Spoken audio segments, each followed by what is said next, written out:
What's up, everybody? Welcome into a special Saturday edition of the Barking Brown Show. I'm Jacob. That's Casey. Mr. Randy Gurzi joining us today from Dog Pound Daily. Gentlemen, how are we this Saturday? I'm good, brother. Good to see your guys' faces on a weekend. Randy, nice to talk to you, man. It's been a minute since I've seen your It face. has. Yeah, I couldn't be better. Yeah, happy to be here and really excited to talk about a guard. I know that's one of Casey's favorite subjects. So, just dive in. It's kind of funny sometimes. It's like, yeah, we're gonna talk about a guard. Woo! Yeah. It's I think part of the reason, and we're brought to you as always by our friends over at Homage Apparel. So if you want to go check them out, best apparel company in the business. If you want to support this show, subscribe to the YouTube, like, comment. If you want to subscribe, there we go. Oh, that thing is just It's the homage jacket. I knew it was going to be showing jacket. porn on here, boys. Yeah. I wasn't ready for that pornography. If you want to subscribe to the Twitch channel, twitch.tv/the Barking Browns, you can do so if you have Amazon Prime for free and support what we're doing here.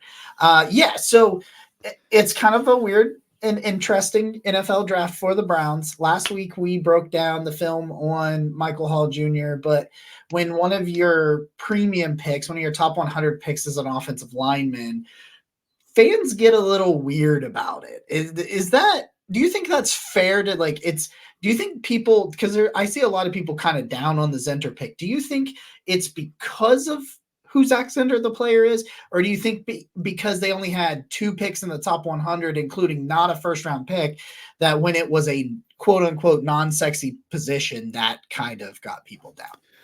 That's a huge reason. It's not the sizzle. It's sometimes it's not even the player itself. It's like what was still on the board versus your expectations of what could be possible. So when they take something that's such so meat and potatoes as an interior offensive lineman, you could be like, oh, but what about these tight ends, or what about this running back? You know what I mean? Just so it's more expectations, I think, and the fact that people really aren't familiar with even how to judge offensive line play more often than not. Yeah, and I think that has a lot to do with it, because you can sit here, you can watch highlights of receivers and running backs and all the stuff they do, and it's the flashy stuff, but you don't see a whole lot about with guards, which is why Wyatt Teller, for instance, people go nuts on the Browns. Browns fans go nuts when they see the clips of him just mauling somebody. So it's so rare that you see that. But I think you're right, Casey. I think you want that flash, you want that big splash play. But people got to realize you need that meat and potatoes guy. You need those players, and if you don't believe that, then just look at who was blocking on the edges last year in the playoff game. You gotta have that talent, and they didn't have a great depth at all last year behind their starters. Everybody had to play, and a lot of the backups just weren't very good. So I think that's why I like the pick, because I felt like that was a need, was to get better behind the starters. And find somebody potentially for the future, because you're looking at, I don't know what they'll do with Wyatt Teller, but he's getting, close to, is he 30 yet? I think he's getting close to being 30. I can't think of his age right now, but he will be by the time his contract's up for sure. Right. And they're coming up on, if they want to move on from his contract, not saying that they should or will, they're coming up on that time. And you got to think Bitonio's got 2, 3, 4 years max left in the tank. This year 11. Yeah, Teller will be 30 this year. Teller will be 30. Okay, so both of your guards are 30. Bitonio's now starting to have back issues and and when you're that big I've got back issues at 200 pounds, and I know it sucks. So I can only imagine being much larger human trying to deal with that. So I think it was very important to find somebody that could take over for one of those roles. So rather they want to keep Zinter on the right or the left, I think that was really important. I'll just go over the bio on Zak Zinter, so to speak. So started at right guard these last 3 seasons. I was listening to Jake Burns. I can't think at the OBR. I can't remember who he had on, but someone that covered Zinter in college. And he talked about they really thought he was going to leave after 22 and be a first round pick. After that, around then, they thought that was kind of what they had, because they thought that 2022's offensive line for Michigan was better than this year, and Zinter was the best player on that offensive line last year. So a lot of people were surprised that he goes back to Michigan, which, listen, that's the ultimate. I have unfinished business, and then you go win a national championship. Like, that is legit why you go back sometimes. It's like, hey, I want to win a national championship, and Zinter and Michigan actually accomplished that with a lot of those guys that went back. But he plays 649 snaps this year. Of course, breaks his leg with now teammate Michael Hall Jr. rolls into him on the Ohio State game. 2022 he played 917 snaps. 21 he played 731. This year he played in 12 games. He allowed 5 hurries. Stop. That's it. That's the pressure number. He allowed 5 hurries. Last year, 2022, 6 hurries, 1 hit, 2 sacks. In 2021, 11 hurries, 4 hits, 1 sack. I think he's a better run blocker too, but the bio stuff on him, those are the 6'6", 320 pounds. He's 23 years old, like on the dot ish. So he's like right there, just turned 31. I think he's kind of an average athlete, but we'll get into that a little bit more. But I'll start with you, Casey. Just some initial thoughts off the rip on Zinter. Well, just like we said earlier, man, meat potatoes. And when I look at Zinter, I do hear the talk of could have been a first round pick. I always put my brakes. Interior offensive line, that's tough. That's a true. tough thing to do. But he would probably have been at least a high second if he didn't break his leg. So when you take him at 85, he probably could have slid a little further. But if they were looking to solidify their offensive line and give themselves consistency and depth this year with potential starter upside, Zinter's fabulous for that, because he's someone I view right now. He could definitely be like, there's no such thing as a swing guard, but in essence, it's kind of what you have here. I agree with you. I think he's a much better run blocker than he is a pass blocker at this stage. And you invoked the name Wyatt Teller earlier about how people get excited because you see those highlights of him getting out there and getting after it. There's a lot of Teller in his game in the run game. He's very tenacious down the field. Even he's a finisher. He's someone that you're not going to have to question effort. I'm not trying to call the players out on this offensive line, but you're not going to have that problem out of Zinter. He's a throwback. He's a throwback. But at the end of the day, it's a guard. I don't know what to expect of him. In the best case scenario, he doesn't have to play this year, and he's able to really come into his own and develop. But we know it's not a perfect world, and we've seen what happened last year. And you could be 2 quarters into your rookie season and be called in to start. So I get the philosophy. I would have preferred them to do the same approach they're doing with guard at tackle. I would prefer if they would have gotten someone on the roster, because I look at 25 as uncertain, just on the offensive line as a whole.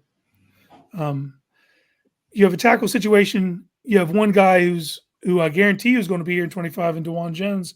The other guys, I'm not sure how this plays out. Guard, it's you've got good play there, but we keep putting Wyatt Teller on the chopping block, on the trading block, like everyone. It just happens. It's going to happen this year, no matter how he plays, good or bad. And then Joel could retire, So you got that kind of solidified with Zinter. It'd be interesting to see how Andy Dickerson is able to maneuver and what kind of philosophies he imposes to this line, because we got used to the Bill Callahan approach. So this is going to be a new and different approach. So for him to come in as a rookie with Dickerson now getting here, you know what I mean, kind of gives him someone he can imprint his style on. So it'll be interesting. And just like there's a lot of veterans on this team. So these guys are going to get a ton of run in the preseason. So if you're unsure about Zinter, you're going to find out a lot come August. Yeah, I think so. Randy, what you got? Yeah, I think you kind of alluded to it. You talk about in 2025, you don't know what they're going to do. Antonio may not be done, or he may be done after that. He may want to come back for another year or two. You don't know. The biggest thing is Zinter gives them options, because they're not going to feel like they have to pay one or both, the 15 million, 6, whatever it ends up being at the time. So I think you get that guy in there that that you can develop. Casey's right. Ideally, he doesn't play, although I wouldn't be surprised to see him taking over the kind of that Nick Harris role and doing a little bit of fullback. Yes. I wouldn't mind seeing him out there doing that. But, it is really impressive to see the numbers again when he's in pass protection, because the knock on him is that he wasn't a great pass protector. And I don't know if he just wasn't great or if we just didn't see a lot because Michigan threw the ball like 3 times a game. So, all you ever saw was him doing was one run blocking. So it'll be interesting to see how he does with that. And again, excellent point, Casey, about the preseason. We're going to see an awful lot of him in the preseason. I don't think you'll see Batonio at all. If Teller does go out there, it'll probably be for a snap or two. I was also really shocked that they did nothing with tackle. This to me just felt like the year to do it. Like Zinter probably doesn't go in the 3rd round in most drafts, but this offensive line class was so stoked that he kind of slid a little bit. Same thing with some of the tackles out there. They were still around a lot later than they should have been. Some of these developmental guys. I've said it before. I just really think that this front office and coaching staff likes Jedrick Wills a lot more than we do. And because they had no problem paying him that 5th-year contract, and they don't seem like they're in a hurry to replace him. So who knows? Maybe they think that he's going to be just fine. And you're going to have DeJuan Jones on the other side. Or maybe they're like, you know what? We got a 1st round back. Yeah. I don't know what, it's really funny too. Sometimes when you're like, well, they'll have a 1st round pick and they could potentially go get one. There's a couple of tackles I've seen in early scouting, but like, you don't know what's going to be there next year. Like you got a general idea, but like, going to bat with that as your like number 1 driver. It's like, I don't know. And you don't want to pigeonhole yourself. Yeah, exactly. I hate this front office hasn't drafted for need since 21. Right. Since 22, they've been here. You let Jedrick, if you only keep Jedrick Wills as your left tackle, all of a sudden you're going to be looking at need in round 1, and that's when you get in trouble in draft. Yep. Yeah. My notes on Zinter, I love the Wyatt Teller comparison because when he's out in the open field pulling, that's what I see. Like he's a wrecking ball. Like he's going to go out there, and if he can get his hands on you, he's not going to let you go. Like if he latches on, he's latched on, like in the run game, not just pulling, but in any aspect of the running game. I think most of the time there's some snaps here and there that I didn't love it, but I feel like he stays looking for work in pass protection, especially. Whereas like if there isn't a guy that is there, coming directly over top of him or coming directly at him, that he does look to help his tackle and center some. For the most part, when that happens, I don't see him standing around when he doesn't have a guy to block very often. Like it happens, but I think it happens for everybody on some reps. You're going to see that, but I think like he stays relatively busy in that sense. There are times that the biggest concern I have is that sometimes he just flat out doesn't get his hands up and he just whiffs on a block. Like he's trying to get his hands up, but the guy's already gone, or he kind of lunges a little bit slowly. And I think that comes back to him just being kind of an average athlete. Like I think he's got good feet, especially when he's pulling, but I think he's an average athlete. So if he's going up against like a guy that likes to shoot the gap, or, if he's going up against like a Michael Hall, I'm worried about that. Like, because if that guy shoots the gap and Zinter doesn't fire out correctly, he's got some issues there. But like, I really think when he does get his hands, most of the time, I love his hand placement.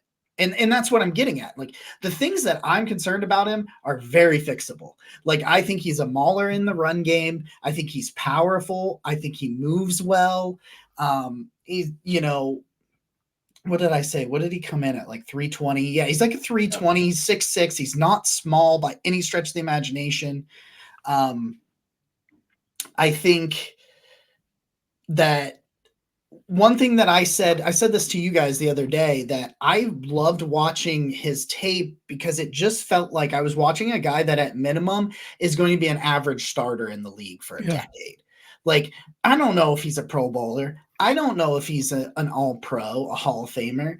Like, but he's that guy that like you keep him around because he's not a liability. Like, I don't see a world where his floor is bad. Like, I think that's watching the tape on him preparing for this show. You know, it was like one of my favorite film reviews for any draft pick that Andrew Berry has done, just because I think the floor is so high. Like, I don't see a ton of reps where I'm like, damn it.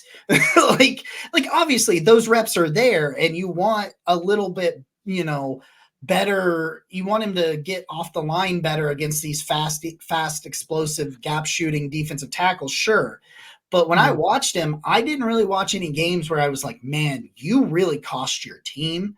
I don't see many of those. I think he's a really good run blocker and he's good enough as a pass blocker. If they can work on those hands and get those hands to be more consistent in terms of getting them up and placing them right, I think you got something. You brought up a few things there. You know, when he loses, it's early. He'll lose early if he loses. What's crazy is now that you're saying all that, Javion Cohen's very similar, but in the opposite regards of his pass blocking is already better, but he's not as good in the run game, but he's not a great athlete, but there's a high floor there. I completely expect in 2026, those are your two starting guards. Okay. And they had drafted it, and that's something that they approached this offseason. This was a draft where they drafted a guy in the third round and they went and got a priority UDFA at guard so that they really attacked that position, which tells you what they see on the horizon. Zinter's floor is high. I agree. And again, going back to put you at ease. To them thinking more about Jedrick Wills than we do. They didn't even go after any real undrafted free agents at tackle either. I think they got what the fuck happened to Jalen Sundle, man? Has apparently if you Google it, it's like he just doesn't exist after North Dakota State anymore. There's nothing out there. He was Manti Te'o's girlfriend, cousin. Yeah, I found an article I wrote that he, signed with the Browns or agreed to terms with the Browns right after the draft, and that's about it. That's it's like we did a show talking about him and his ability to make this roster. And then all of a sudden, he's not there, but he's not with them. I don't see him on any other team either. So I'm wondering if maybe he's agreed to terms, just hasn't signed. I don't know. Who knows? Yeah, I see all these articles written by you, and there's one by me. That's what I'm saying. It's anything about him. It was kind of like just from the three of us. We talked about him. Yeah. Well, I mean, he was the thumbnail for our Tuesday show when we were talking UDFAs. Like, he's in the thumbnail of the show we just did, and it's like, son of a bitch. Maybe he'll show back up because I really liked him. I also liked Javion Cohen. I'm glad you brought him up. It was interesting to see that he went undrafted because he had some good tape out there as well. Yeah. He played a little bit heavy last year at Miami, but he's a real high character guy. All the coaches rave about him. I was kind of, I guess it goes back to that offensive line class being so stacked that he didn't get drafted at all. But I'm kind of surprised the team didn't throw 6th, 7th round flyer on him. So I'm glad they didn't, let him come to Cleveland and work as well. But it was very interesting that he didn't get drafted. Yeah, I had a 4th on him. Yeah, and I think if he drops a little bit of the weight, I don't think you're going to have him starting this year. But if he gets the weight under control, works with a good coach, I think he's got a pretty high ceiling. But I also agree with what you were talking about, Jacob, with Zinter. I think the one thing I keep going back to is the fact that in this draft class, out of everybody that the Browns picked, I think he has the highest floor. I think he's the one guy in there that if you told me to put money on somebody who's not going to be a bust, I would say that he's probably that guy. That at worst, he's average, which you need average. Not everybody's going to be a superstar. So if that's the worst you're going to get out of him, I'm very happy with that pick. Yeah, that's where I ultimately ended. Like, as I ended the film study for this episode, and I was like, all right, I've watched like 10 of his games over the last couple of years. I ultimately come to just straight up being like, yep, that's going to be fine. That's going to work out just fine. It's really interesting. I love the Nick Harris idea, but he is 6'6", so like he's not undersized like Nick Harris was. So like you're not getting that. But like, could you put him on the goal line and tell him to just be a fullback, run straight ahead and hit anybody you see, and he could do it. Yeah, I mean, that's what he does. I mean, they get him out and they pull him. Like, he could be their that extra tight end or tackle or whatever you want to call it. I want to see him at fullback at tackle and go out there with that lineup and see if anyone can stop that. Hand the ball to Deontay Foreman and oh God, just beefy. Yeah, there are definitely some people out there. I think you guys might know one that would think that should be the entire lineup and do nothing but run it straight up the middle all day. I don't know who you could. No comment. There's some wild stuff. Like we've run the damn ball. we've entered the wild ass take time of the year on social media. It's an absolute nightmare out there right now. So I got to ask you guys this. Yeah. It's completely off topic. Well, it's about the Browns, so it's not completely off topic, but the whole Greg Newsome thing. Do you guys think, and Andrew Berry's coming out and saying, I don't know where the heck these rumors are coming from. We never discussed it. Do you guys think that the Browns were trying to trade him at the Combine? Yeah. I think they're shopping him. I don't know if the word try to trade, but they got to see what the market is, like for sure, because you're not going to pay your slot corner $15 million. No slot corner makes that in the league, so of course they had to figure out what the market is. Yeah. I feel pretty confident saying that, yeah, they picked up the phone. I don't know if they ever came close. I don't know like what was being offered and all of those things. But I think when you look at it and you look at how they've drafted and continued to draft since drafting Greg Newsome, that puts you, maybe not in 2024 because a lot of what they've got in the pipeline is, a 7th round pick from this year, a 5th round pick from last year. So not necessarily that it would have made a ton of sense right away this year, although ESPN did list cornerback as the Browns' biggest weakness. They said after the 3 guys that are really, really good, they have no depth. And I was like,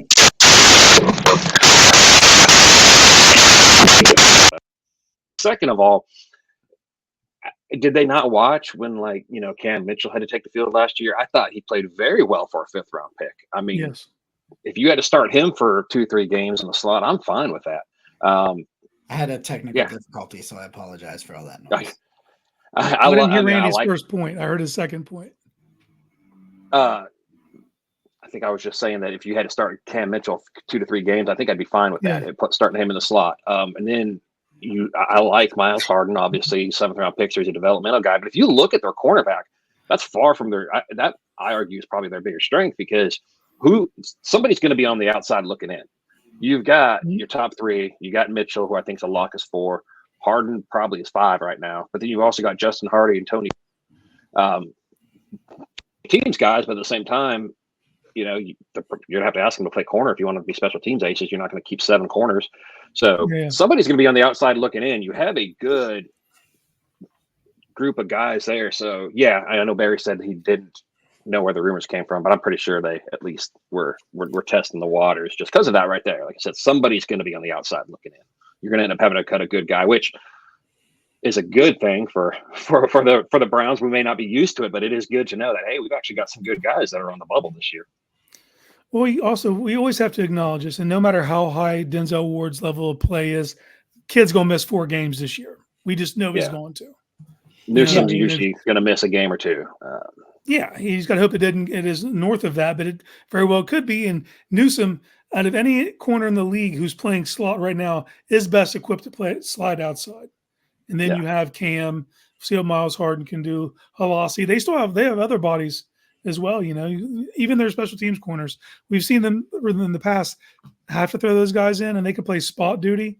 But to have 3 outside starting caliber corners, because for all the shit I talk on Newsome, I always back it up by saying, he's not my favorite player by far, but he's a top 50 corner in the league. That's high. You know what I mean? Like teams just look at rosters across the league.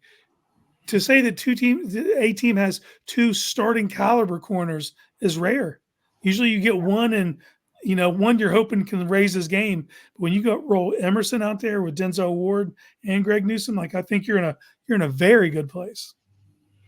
Yeah, and I would agree with you. You guys know Newsom's not my favorite. I get tired of the insane celebrations when he gets burnt, but the quarterback overthrows the guy. But every corner does that. I think that's just part what what they do. It's part of the DNA. But he's a very solid corner, and I think the only reason that the Browns would even consider moving on from him, or the only reason I've even said that you would consider or listen to trades, is just the fact that what you said, Casey, you can't pay them all. Somebody's going to have to be told, hey, we can't give you the extension. So yeah, better not be Martin Emerson. God damn it.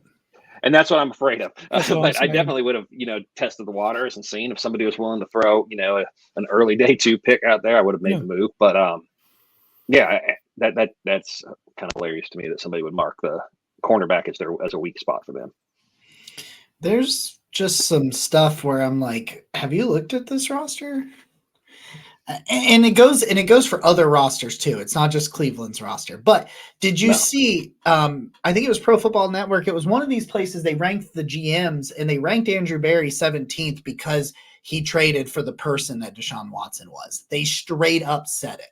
They were like, he'll always be tied to that, no matter how much talent will win out everything, but it shouldn't. Like that was. They were like, they praised him for a paragraph and talked about how good of a job he's done, but because he traded for that person, he's the 17th best. And I get it. I get it, but damn. I can tell you just how good Andrew Berry is, and I don't think enough people look at it this way. I was watching that PFF video a month or 2 back when they mentioned David Njoku as a cut candidate, which was absolutely hilarious. But they were just bashing Andrew Berry for the Deshaun Watson trade and talking about how most GMs get fired for this. And I'm like, well, that's why he's good. He didn't get fired for it. The trade has not worked out. He gave up. He mortgaged his future for a quarterback that has played a total of 12 games, and yet they just won 11 games. So he's obviously a good GM. They just won 11 games. He signed to a ridiculous contract, yet no player has been cut or moved on from because you signed said contract. And that's the buoy. Everybody wants the Browns to pay for that contract. They all want us to think we're in purgatory and we can't add players. But look what's happened every year. And and don't get me wrong, if they were to have had to cut Chubb because because we're paying this big contract, we can't afford it, that would have sucked. But it hasn't happened. I don't think they would. And I don't think they would have cut Chubb. The only reason I think that was even discussed is because of the injury. I think if there's no injury to Nick Chubb, he's coming in and he's healthy. I think you look at restructuring Deshaun Watson, kicking the can down the road a little bit more. But since Chubb had that injury, hey, maybe we can save money by working with him. And that's what they did. But you're right. They haven't suffered for it yet. And they're actually thriving. They've had the best 4 years of their existence since coming back in 99. And people are acting like Andrew Berry's just, on thin ice here. I found it because I wanted to read it to you, gentlemen. And I know we're completely off topic. So if you have ran with us for this entirety of us rambling, thank you. Talking about Zak Zinter. Fuck yeah. Sorry. He's 17. This was Pro Football Network. They ranked him at 17. Just for clarity, Jerry Jones is 16. But just for clarity, because I know how we feel about that man on this program. Jerry Jones and the Cowboys are excellent at drafting. Yeah. The rest of it, no. That's how I feel about. That's how I feel about like Mike Brown. Like lately he's. Well, they put Mike Brown with Duke Tobin. They did a 2-headed monster for that. Well, they did. It does say Jerry Jones / Will McClay, so it does say both of them. Will McClay is a hell of a scout. Since he took over in that team is when you saw they actually started learning how to draft. That guy is fantastic, and he turns down GM jobs every year because he's probably being paid a massive amount of money just to let Jerry take the credit. But once his hands are off it, it's a dumpster fire. That's my thing is like, hey, if you were going to pay me an ass load and someone else takes the credit, I don't care. This is straight up the what they put. Andrew Berry's constructed a Cleveland Browns roster essentially without weaknesses. He's at 17. Cleveland is among the forward-thinking franchises in the NFL. The Browns' tactics in free agency, trades, and the draft, and their willingness to consistently prioritize cash spending over the cap have given them one of the best top to bottom depth rosters in the league. Stop. It should stop right there. I understand all of the stuff that Watson comes with, but we're talking about football. And you get a chance to bash him, they're going to do it. Well, it's 2 more paragraphs. But Barry, Jimmy Haslam, and others also signed off on trading for Deshaun Watson, despite him facing 24 accusations of sexual misconduct. They guaranteed him $230 million, and here comes this talking point again, and structured his 2022 contract to limit his financial loss in the event of a suspension. Talent always wins out in the NFL, but that doesn't make it right. Barry will take the fall if Watson continues to face plant on the field. No, he won't. They'll literally get rid of Watson and just bring in a new one. I swear to you. Every one of their contracts is structured for the first year to not have a salary cap hit. This isn't special. It wasn't a suspension. Every one of them that they've done. Did you what I found funny when people were destroying that is what about when Tom Brady was making 25 million, whatever it was, and he got suspended for the Deflategate, and right before the suspension got announced, his contract was renegotiated, and I think he made $700,000 that year. It was some stupid, insane amount of money to where they put it all. They protected him so that he wouldn't lose money, and nobody gave a damn. But you know, it's they pick and choose when they want to be mad at somebody for something. You know, I'll never understand people that are upset at players for getting the money, because we pay to watch the players. I don't pay to go and hopefully catch a glimpse of Jimmy Haslam on the sideline, but yet, you know, all these talking heads go out there and want to protect the billionaire's money, and they get mad that the player's making it and that the player's not going to lose it because he got suspended. Like, look, put it in your life. You know, I'm not going to try to defend Watson. You guys know how I feel about him, but there's no criminal charges. So imagine a normal person being told, you got accused of something, there's no criminal charges, we're going to take a whole bunch of your money. They're going to be pissed off. But when it happens to a player, they got no problem with it. In fact, they're mad that he didn't lose more money. So how about Tom Brady on his roast owning up to Deflategate? That was beautiful. He was like, I did it. And I was like, shit. He's like, you could have paid that money to ask me, to be honest. And I did it. He's like, I would have told you I fucking did it for $20 million. But I don't know, man. That just frustrates me, because it's just like, I get it. You don't have to talk about it every day. So when we talk about it every day as Browns fans, it has to come up. But like, you straight up like showed I can't take any of your points seriously, because you literally started out saying that this roster is essentially without weakness, and you ranked that GM in the bottom half of the league when you did it. I actually respect it, though, because the other people were doing the same thing, but not saying it, not owning up to the fact that they're at least say the shit. Sure, at least say it's the Watson tax. Just everyone else is doing it. They're not saying it's the Watson tax, but that's the reason you're going to be lower on the Browns. Doesn't matter. It's because Watson's attached to it. So, hey, fuck, man. 17th, he should have been higher just based on the fact this roster has no weaknesses and they're tied to a ridiculously dumb contract. Yeah. You know? I mean, you guys, like I said, you know how I feel about Watson. I'll be happy when, you know, there's a different quarterback there. But 13 teams try to trade for him. You know, there was 13 teams near half the league were trying to get him. Yeah, and Barry outdid them all, and then people are pissed off because of fully guaranteed. Well, yeah, they went from not being in contention to all of a sudden outdueling all these other teams. Why? Because they gave him the damn full guaranteed contract. He had leverage, kind of like how Kirk Cousins had leverage and got guaranteed contracts. Kirk Cousins got like, what, 415, something like that, $1 million over the past however many years of fully guaranteed contracts, but nobody cared. But the reason he got that. His first deal in Minnesota was 100% fully guaranteed. Every deal he had in Minnesota, and then the first 2 years tag twice. And then the first 2 years in Atlanta are fully guaranteed. So it's like 10 or 11 years. It's an insane amount of years in a row that are fully guaranteed. The difference between Watson, Kirk Cousins getting those full guarantees and these other teams is they hit the open market. Even though Watson wasn't a free agent, there were teams bidding for him in the trade. Yeah. Kirk Cousins was in the open market. He was a free agent. If you put Lamar Jackson in the open market, if you put Josh Allen in the open market, somebody's going to give them a fully guaranteed contract to close the deal. I was just going to say that. Let's talk about Atlanta for a split second. You're going to give Kirk all that money coming Oh off an my Achilles, God. but you wouldn't pony up for Lamar? You would, like, it was And right then there, you took dude. Michael Penix.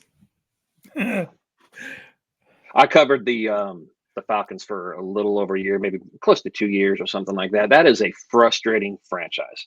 I don't know what their problem is. They do some of the dumbest things, but this offseason took the cake. I mean, I don't know what they were doing. I can't even try to wrap my head around it. You not only did you pay Cousins for 4 years, and the majority of it's guaranteed, but then you draft the oldest quarterback, and you take the oldest quarterback in the draft, the groom behind him. Be like, oh, once he's 30, he's going to take over. Yeah.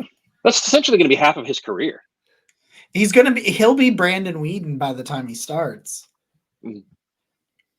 And Brandon Weeden was 28. Like he's going to go 25, right? Yeah, I think yeah.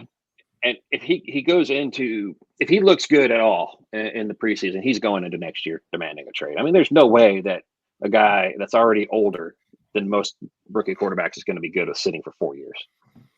He's 24. So if he does he'll be sit 28. For 4 years, he'll be Brandon Weeden. Brandon Weeden was 28 as a rookie. If we just want to, anyway. Well, thanks everybody for joining us, talking about Zak Zinter and some bonus content. Yeah, in the Falcons. The Falcons. And we'll be back Tuesday. We'll probably talk some more about Brown's rookie mini camp that took place this weekend. And next week, we will have our film breakdown of Jamari Thrash. And I'm really looking forward to it. So we appreciate every one of you for being here. We'll see you guys again next time. Till then, go Browns. Where's Jalen Sundle? Where is he? I guess I need to know. 60